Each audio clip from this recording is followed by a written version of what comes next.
Alright man, today I'm going to be teaching you how to get some really crazy big forearms. Think Popeye or Lil Wayne. I don't know if you've ever seen Lil Wayne's forearms. They're huge. Anyways, the best forearm workout routine and the best forearm strategy is going to be found in this video right here. Check it out.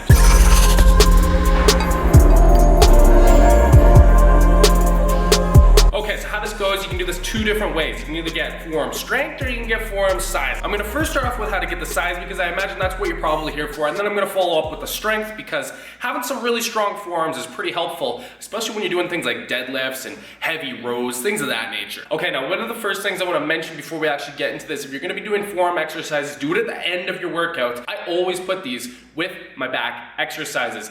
Your back exercises or your back workout days, those are going to require a ton of grip strength in order for you to be pulling the weight. If you do your forearm workout before you actually get into the back exercise you're trying to get to, your forearms are going to be toast, and as a result, you're not even going to be able to fully train the back. So, pre-exhaust the forearms by doing your back workout, doing some dumbbell rows, barbell rows, pull-ups. Your forearms are going to be getting a little bit of targeting from that. And then at the end of the workout, you can go ahead and finish them off totally with your forearm designated exercises. So when it comes to building mass in your forearms, the main thing you want to do is some curling type of motions. Now, one of these exercises I'm going to give you right here isn't actually a curling motion, but it is very effective and it's going to implement some of the similar strategy. This is called a wrist roller. Now, all you need, as you can see here, is just a simple PVC pipe. You don't need to actually get a piece of equipment that's specifically designed for this. You can do it with the PVC pipe. You drill a hole into the center, you run a piece of rope through it, and you hang a dumbbell off of that. You can do this by first starting with your extensors of your forearms, that's with your palms facing down, and you're rolling the plate up by tracking it up with the rope. Now, if you flip it on the other end, you can focus on the flexors of the forearm, and that's actually where the main meat of the forearm is. And all you're doing for this one, palms facing up, rotate that PVC pipe inwards, and man oh man, this is probably one of the craziest forearm exercises I think I've ever done, especially for targeting. Your forearms are gonna be toast after this. Okay, next classic we've got here is the forearm curls. Now, the same way we did with the PVC pipe, you can do it by either focusing on the extensors by having your palms facing down, or you can focus on the flexors by having your palms facing upwards. Now, what I typically would recommend is do a rep range of about 12 to 20 reps, mostly because if you start to use a lot of weight and you go for like 6 to 8 repetitions or 5 to 8 repetitions, it demands a lot out of the wrist. You want to have longevity in your wrist so you can be lifting weights for a long time, get really jacked. So to make it kind of easier on your wrist, reduce the amount of weight and just do a higher volume of repetitions. I also noticed too, because you're able to get a lot more time under tension, the targeting on the forearms here is just incredible, and you're gonna be able to pump it up with a lot more blood and really target it effectively. This is really gonna help you stimulate a ton of muscular growth in the forearms. Okay, the next one is the reverse bicep curls, and this is awesome because you're gonna be able to target the biceps while simultaneously hitting the extensors of the forearm. Now, all you gotta do is just do bicep curls with your palms facing downwards, and make sure when you're doing this, because this is mostly an extensor focused exercise, meaning the top of your forearm,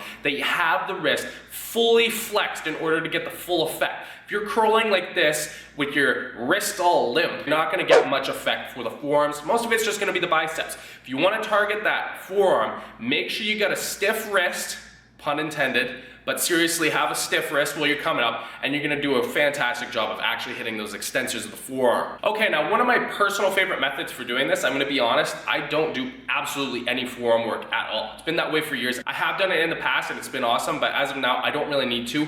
For the most part, because I'm doing some real heavy ass deadlifts, so my grip is just getting totaled on that. Heavy ass rows, shrugs, rack pulls, pull-ups, things like that. I'm doing real heavy weights, so my forearms are actually able to get targeted pretty heavily from that. And then exercises such as the hammer curls too, because those are actually really effective at hitting the extensors of the forearm. Now, the main thing I've been doing recently that has gotten me a ton of forearm gains without me even trying to, these exercises I was doing, I wasn't even trying to focus on the forearms, it just happened consequentially, however you say that. I was just doing rack pulls and shrugs. Now, I'd perform the shrugs first. I was trying to target my traps and then also some of my upper back. So I'd perform some real heavy ass shrugs. I'd get about 10 reps on each set for the shrugs. Rest as minimally as possible. You guys know my philosophy, between 30 to 45 seconds on a rest.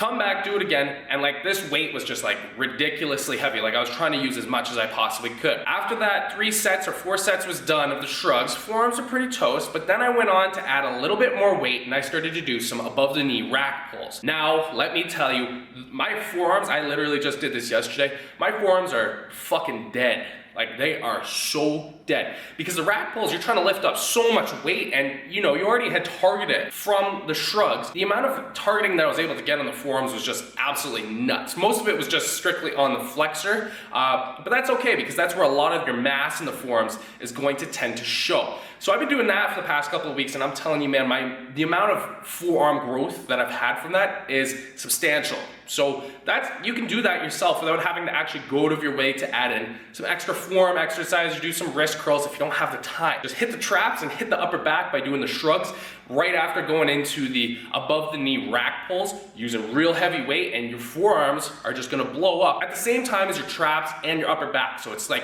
really effective for killing 2 birds with 1 stone. All right, so now we're getting into the strengthening of the forearms. I know this is like a culture. Like there's guys that they don't even really work out too much. The only thing they do is just work out forearm strength. I know because I personally know somebody that posts Instagram videos bragging about how much weight they were able to plate pinch. It is actually pretty impressive though. Regardless, let me tell you how you can increase the strength of your forearms. There's 2 methods that I like to use. You're either gonna be doing plate pinching or you're gonna be doing some like isometric holds where you're gonna have a full-on grip. Both of these are incredibly difficult and they will demand an absolute ton out of your forearms. So with the plate pinching, what you're gonna wanna do is you wanna get a plate that you can lift for at most 10 seconds. If you wanna increase the amount of strength for both of these exercises, whether it be a plate pinch or a dumbbell hold, you want these weights to be high enough so that you can only just barely hold it for 10 seconds. That is if you want to increase the strength. So for the plate pinch, you have to have it completely flat. So it's your thumb facing all 4 fingers and you're squeezing it like that. Now I know on the edges of some plates, they've got a little lip there. You're not supposed to grab that at all because like that's you grabbing it and it's just kind of hooked on your thumb. You're not gonna get much work. It needs to be completely flat as such in order for you to actually get the targeting out of the forearms, and goddamn, this is absolutely tough. You can do it either with dual fingers on it, or you can do it just with a single hand grip, and both will get you a ton of results. Now the second one, this is the one I actually prefer, would be a dumbbell hold. And so you do these with those hexagonal dumbbells as the ones I'm demonstrating here. So you wanna squeeze that as hard as you possibly can, and again, you wanna have a weight that's high enough that you can just barely hold it for 10 seconds or even just a little bit less.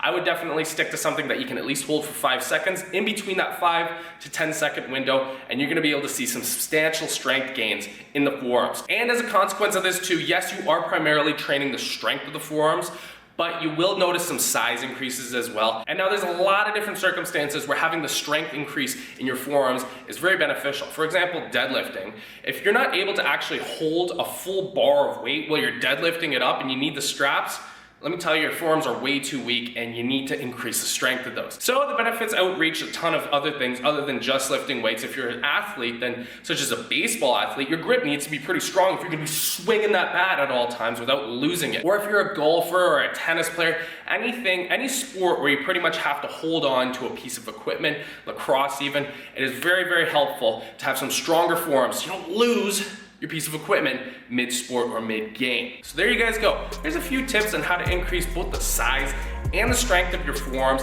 I hope you guys enjoyed the video, and if you did, be sure to give it a like down below, and also be sure to subscribe for weekly workout tips and nutrition tips that you won't want to miss. Thanks so much for watching, guys. I'll see you in the next video.